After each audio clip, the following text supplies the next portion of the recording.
The waiting area on the ground floor of Halcyon Systems Group held 12 plastic chairs, a water cooler that hummed too loudly, and a potted fern that had been dying since sometime before Christmas. Corbett Laine sat in the second-to-last row, his maintenance certification folder balanced on one knee, his hands folded over it without any visible tension. He had been waiting 45 minutes when the HR coordinator, a woman named Lacey Dunn, finally appeared at the glass partition and looked at the room the way a person looks at a space they have already decided is beneath their attention. Her gaze passed over Corbett twice before settling on him with the specific expression of someone recalibrating their expectations downward. She called his name as though reading off a form she hadn't bothered to review in advance. Corbett stood, gathered his folder, and crossed the room. Lacey Dunn studied his face first, then his folder, then the calluses on his hands, with the careful curiosity of someone who had already formed a conclusion and was simply looking for confirmation. She asked him to walk her through his employment history, and when Corbett reached the 11-year gap between his last engineering position and his current contract work, she set down her pen. She asked whether his previous employer, Halcyon Systems Group, had terminated him or whether he had resigned. When Corbett said the separation had been mutual and legally documented, she smiled just slightly enough that it didn't technically qualify as a smirk, and asked whether an engineer who could not be hired as an engineer had come in today, hoping to mop floors instead. The other applicants nearby didn't look up, but they heard.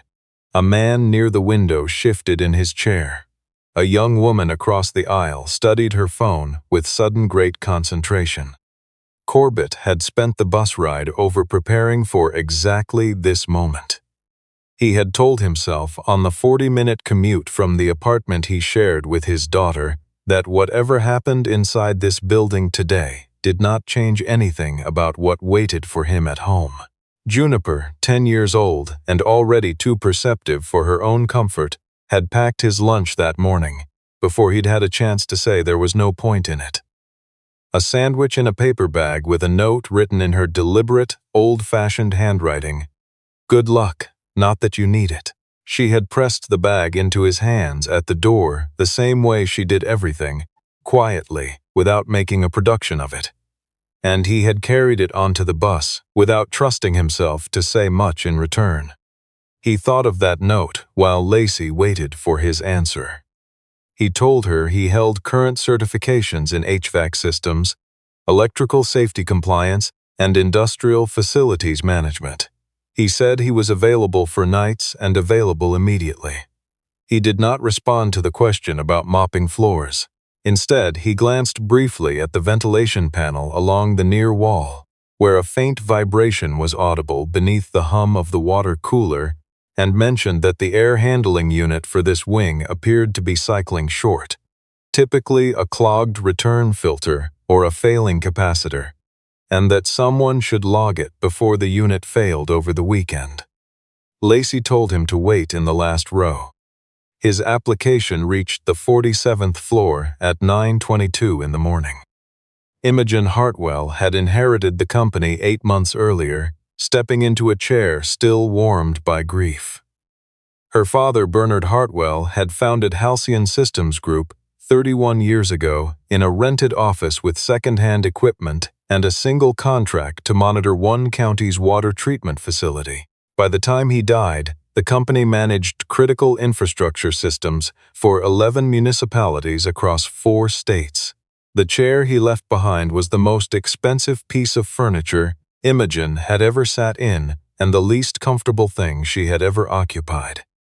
She had spent those 8 months learning which of her father's silences had meant trust, and which had meant something he hadn't known how to say out loud. The hiring queue appeared on her screen as a routine item in the morning review stack. Applicant names, positions, department routing. She scrolled through it quickly until the system flagged one entry automatically, the way it had been configured to flag only a small number of names in the entire employee history database. A red icon appeared beside the entry. Below it, a single line of text, restricted, founder-level authorization required. She read the name twice. Corbett A. Laine. Her father's desk still held everything exactly as he had left it. The bottom right drawer was the only one that remained locked. Bernard had pressed the key into her hand in the hospital 3 days before he died and told her she would understand when the time came. He had been on enough morphine at that point that she had nearly dismissed it as the kind of thing people said at the end of their lives, when they needed their choices to feel like instructions. She unlocked the drawer now. Inside lay a slim manila envelope sealed with tape and labeled in her father's handwriting. Beside it rested an old company keycard, the kind Halcyon had used before updating to biometric entry 12 years ago. The name embossed in faded type read, C. Laine, Senior Systems Architect. The envelope held a single folded page. Her father's handwriting was more careful than usual. The carefulness of someone who had written the same thing multiple times until the words came out without apology. He explained in plain sentences that a man named Corbett Laine had once saved Halcyon from a catastrophic failure that would have ended the company entirely, and that Bernard had allowed someone else to take that story and reshape it into something that protected the wrong people, and that he had carried the weight of that choice without setting it down for 12 years. He wrote that Quentin Morse had engineered the original incident. He wrote that Quentin had then convinced Bernard that containing the story was the only way to protect the company, the employees, and the Hartwell family name. He wrote that he had been afraid, and that fear had made him compliant, and that no honest accounting of his life could leave that out. Near the bottom of the page, one sentence was underlined.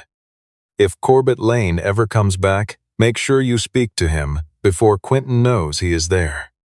Imogen folded the letter and placed it inside her jacket pocket alongside the key. She called downstairs and asked which position Corbett Laine had applied for. The answer came back in under 30 seconds. Night maintenance technician. She thought of the keycard in her palm, Senior Systems Architect. She thought of Quentin Morse, currently 3 floors above her in a board presentation about the $400 million municipal contract renewal, and understood the timing with a clarity that felt almost physical. She told her assistant to make certain the applicant in the first floor waiting area did not leave the building under any circumstances. Then she said quietly into the phone, "Bring him up here, right now." The lobby shifted around Corbett the moment the assistant appeared.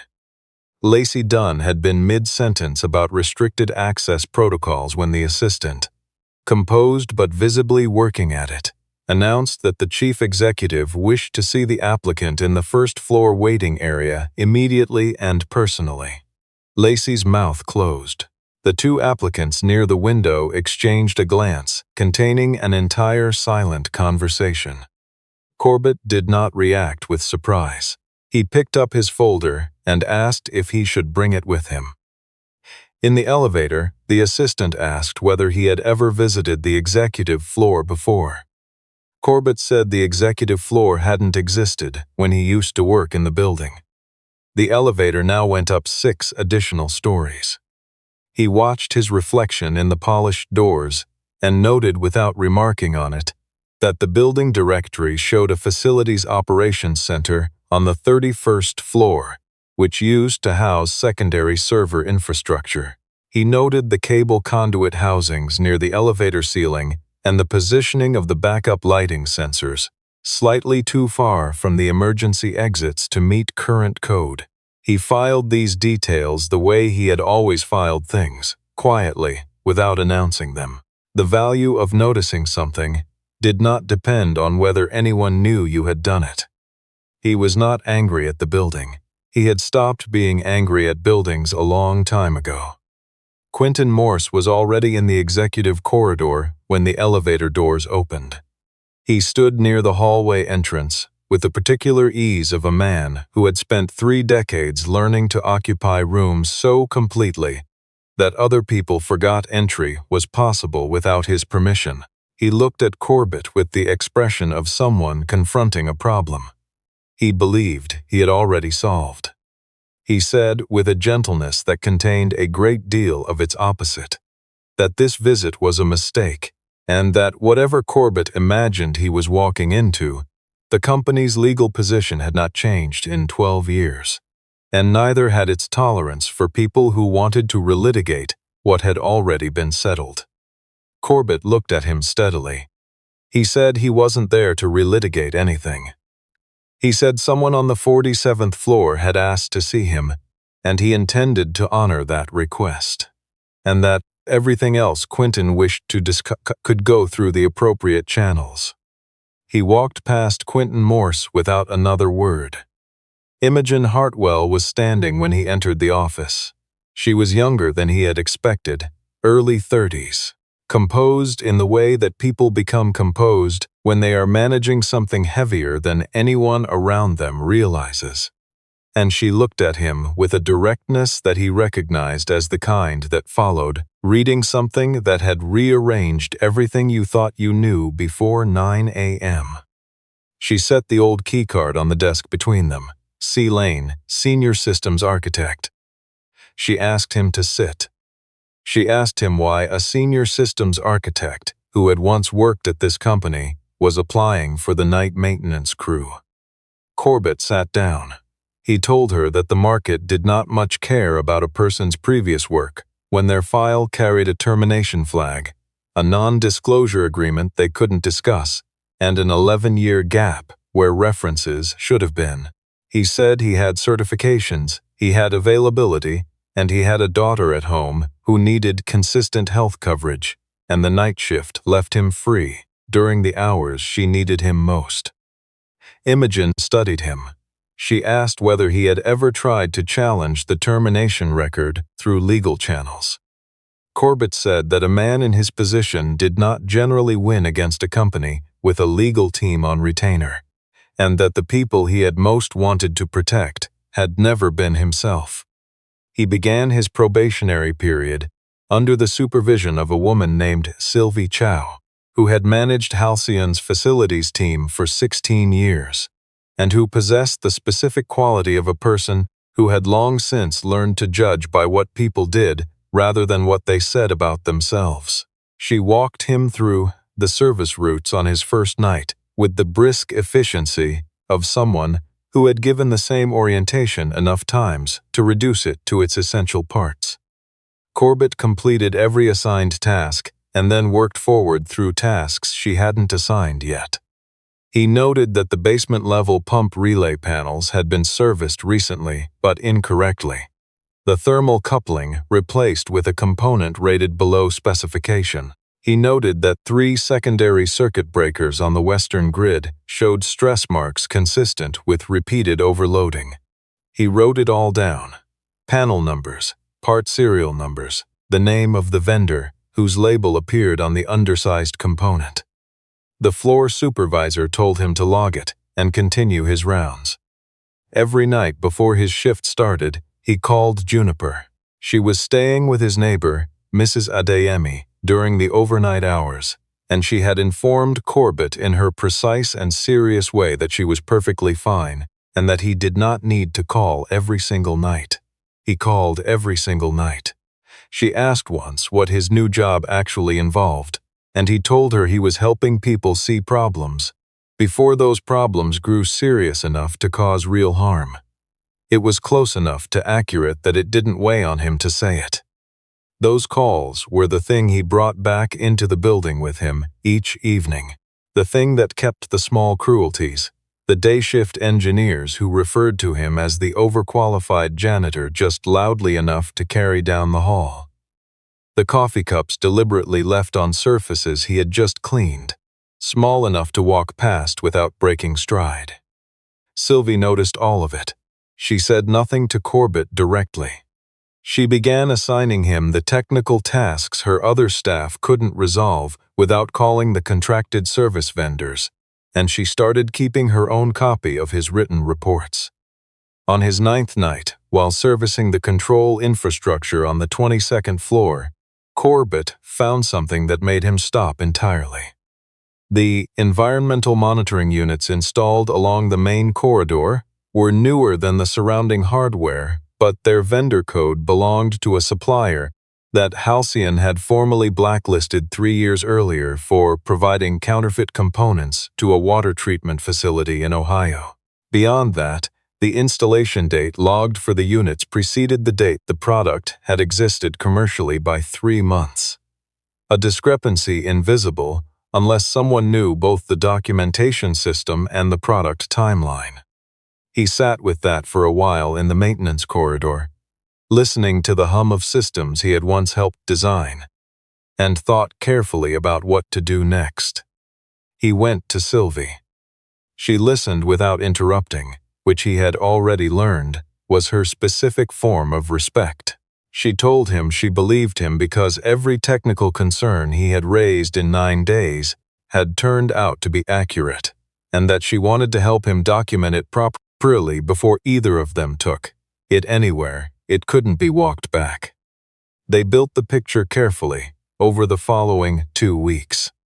Corbett cross-referenced vendor invoices against equipment serial numbers using only the access his maintenance badge allowed. Work orders, installation logs, the facility's records anyone with a service credential could reach.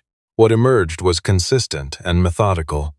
Roughly a quarter of the critical components installed across Halcyon's managed infrastructure over the past 3 years had been invoiced at premium pricing but delivered at a grade well below specification.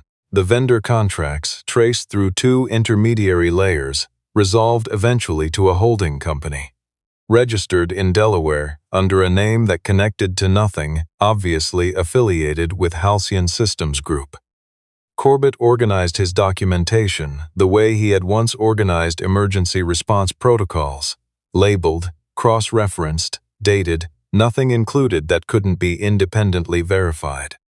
Imogen had already retained a forensic auditor named Theodore Whis, 6 weeks into Corbett's probationary period, after reviewing the security footage from his first week and watching him identify failures that the contracted service team had missed or ignored entirely. She had not told Quentin Morse about the auditor. Quentin found out anyway. The morning Lacey Dunn appeared on the 22nd floor with a security officer, Corbett was servicing a conduit junction near the server cooling system. She announced in the presence of 4 other staff members that his access credentials had been flagged for unauthorized entry into a restricted data environment, and that his badge was being confiscated pending investigation. She held out her hand. Corbett did not argue. He placed the badge in her palm and asked, in a measured voice, whether she could give him the applicable policy number for that type of confiscation for his personal records. She told him that was no longer his concern. He said he understood and thanked her for her time. Quentin Morse stepped through the stairwell door 12 seconds later. Corbett noted the timing without remarking on it. Quentin told him, with a measured finality, that people who tried to destabilize companies from inside the maintenance crew did not get second chances, and that this situation was going to resolve quickly and cleanly, and that Corbett should think carefully about what he said next. Corbett looked at him. He said, "You came through that door 12 seconds after my badge was taken. The incident report hasn't been filed yet. I'm curious how you knew to come down here." Quentin's composure held, but something in his posture settled in a way that wasn't relaxation. Sylvie Chow arrived 8 minutes later carrying the shift assignment log. It showed that Corbett's work order for that floor, for that specific corridor, had been issued at 6:14 that morning by the facility's dispatch system, well before the building opened, and that the area was not classified as restricted for maintenance personnel operating under that work order type. Imogen overturned the confiscation before noon and called a formal review. The review convened in the 47th floor boardroom with 7 board members, 2 external attorneys, Theodore Whis, Sylvie Chow, and Corbett Laine. Corbett arrived in his maintenance uniform because his shift had ended 20 minutes before the meeting started. Quentin Morse used that detail deliberately, opening by describing Corbett as a disgruntled former contractor who had spent a decade cultivating a grievance and had used a custodial position to conduct what amounted to unauthorized corporate espionage. He presented the 12-year-old termination record and the circumstances of the original infrastructure incident, the one that had cost Halcyon 4 months of operational disruption and nearly $2 million in emergency repairs. He asked the board whether they intended to trust the account of a maintenance worker over the word of someone who had guided the company's operations for over a decade. Corbett asked to examine the original incident report. He spent less than 2 minutes with the document. He identified 3 things. The date stamp used a formatting template that Halcyon hadn't adopted until 2015, but the incident had occurred in 2013. The engineering sign-off used a certification number format introduced in 2016, and the listed root cause, operator error on a primary load transfer, described a mechanical sequence that was impossible given the hardware configuration that existed at the time, which Corbett knew with certainty because he had written the configuration specifications himself. He set the document on the table without raising his voice. He said he wasn't speculating. He said the report described an event that could not have occurred the way it described, using credentials that didn't exist yet, formatted in a system that wasn't in use at the time. Quentin said he was reaching. Theodore Whis stood and asked for the room's attention. He walked the board through 37 months of vendor contracts, cross-referenced against the component serial numbers. Corbett had documented, cross-referenced further against the Delaware Holding Company's registration records, its banking relationships, and the name of its registered agent, Quentin Morse's brother-in-law. The room was quiet in the particular way. Rooms become quiet when something previously invisible suddenly cannot be unseen. Imogen placed her father's letter on the table and read the relevant section aloud, clearly and without embellishment. Then she laid beside it a document her father's general counsel confirmed he had located in an archive that hadn't been opened since 2013. Corbett Laine's original employment contract. Page 7, Section 4C, was titled Architect's Equity and Core Technology Ownership. It stated that any proprietary system architecture, developed solely by the listed architect and incorporated into the company's standard service offering, would entitle that architect to an ongoing operational royalty of 3% of net revenue from contracts utilizing that architecture, as well as formal approval rights over any divestiture of the technology. The load distribution algorithm at the core of Halcyon's grid management platform had run without interruption for 12 years. It had never been officially attributed, but the original code repository, which Theodore Whis had recovered from an archived backup server that afternoon, showed the authorship without ambiguity. C. Laine, primary developer, versions 1.0 through 4.2. Quentin said the equity clause had been superseded by the NDA settlement Corbett had signed. Corbett said the NDA had been presented to him alongside a statement that refusal would result in a lawsuit that would bankrupt the company and eliminate more than 200 jobs. He said he had signed it to protect people who had nothing to do with what had actually happened, and that he had remained silent for 11 years for the same reason. The General Counsel confirmed, under direct questioning from Imogen, that the equity clause had not been included in the NDA settlement document. Whether by oversight or by design, it had never been legally waived. Quentin stood and called for an immediate board vote to place Imogen on administrative leave, pending a review of what he termed an orchestrated disruption of a critical pending contract negotiation. 3 board members he had cultivated quietly over the years began to second the motion. At that moment, Every monitor in the boardroom switched to amber alert status simultaneously. Corbett recognized the pattern before anyone else spoke. He crossed to the nearest display and read the system diagnostic in 3 seconds.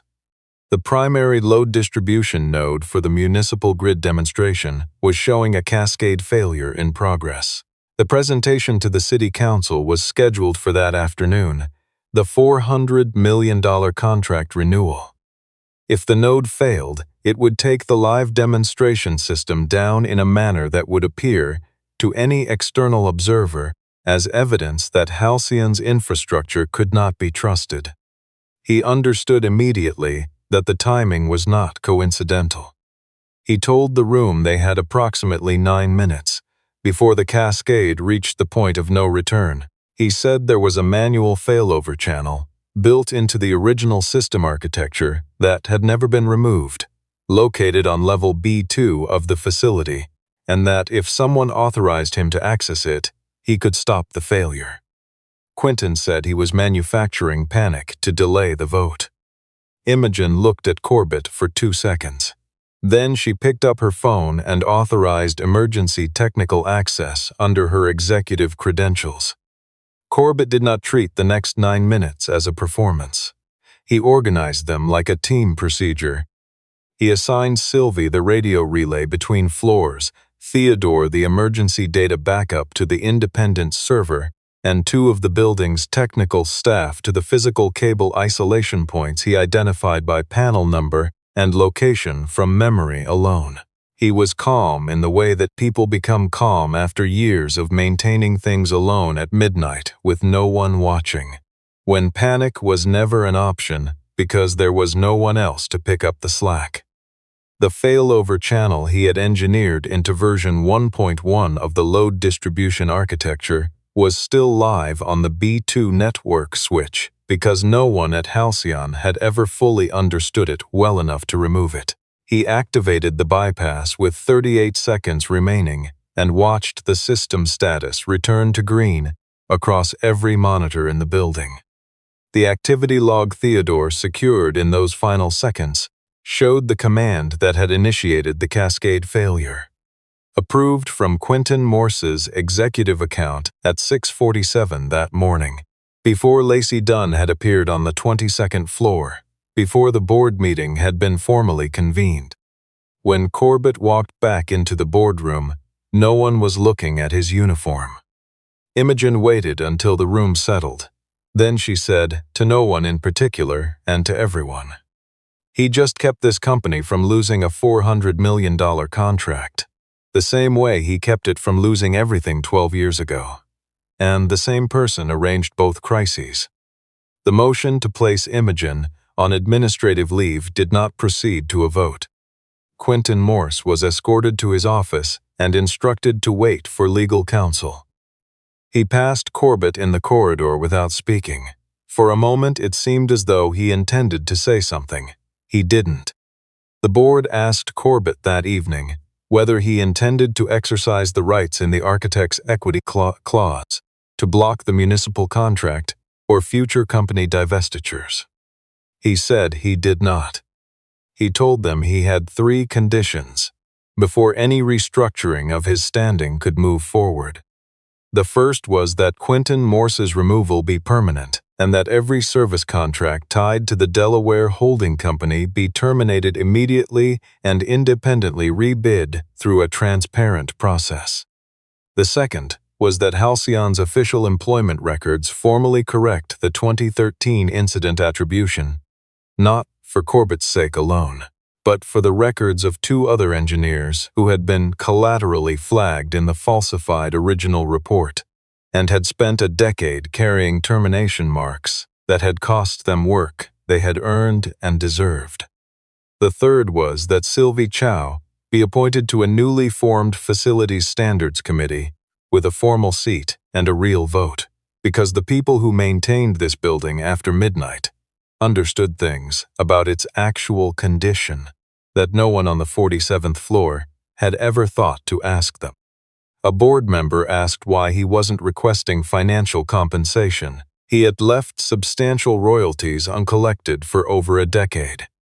Corbett said the auditors could calculate what was owed under the original contract and present a figure through proper channels, and that he trusted a process he had just watched work correctly when the right person chose to follow it.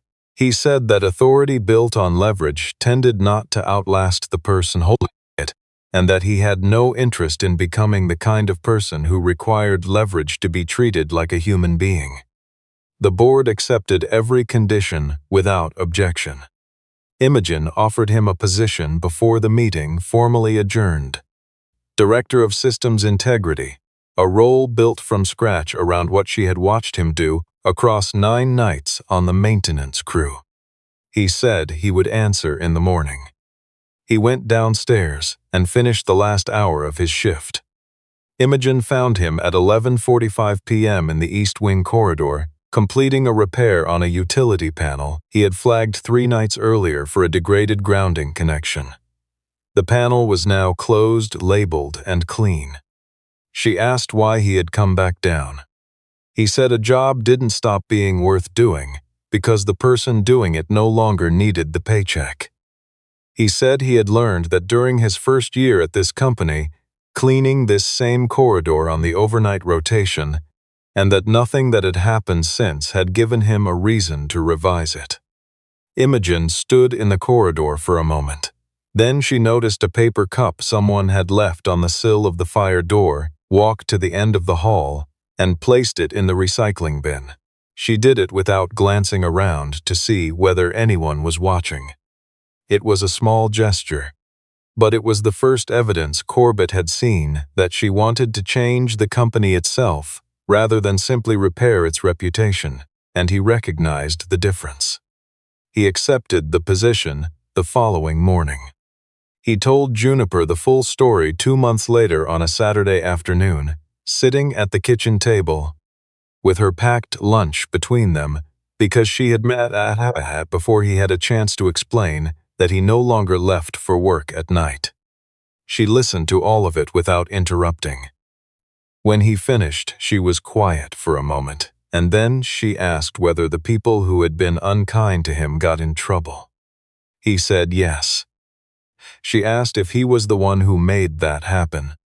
He said he had been one of several people, and that the most important one was a woman who chose to believe evidence over the story she had grown up being told.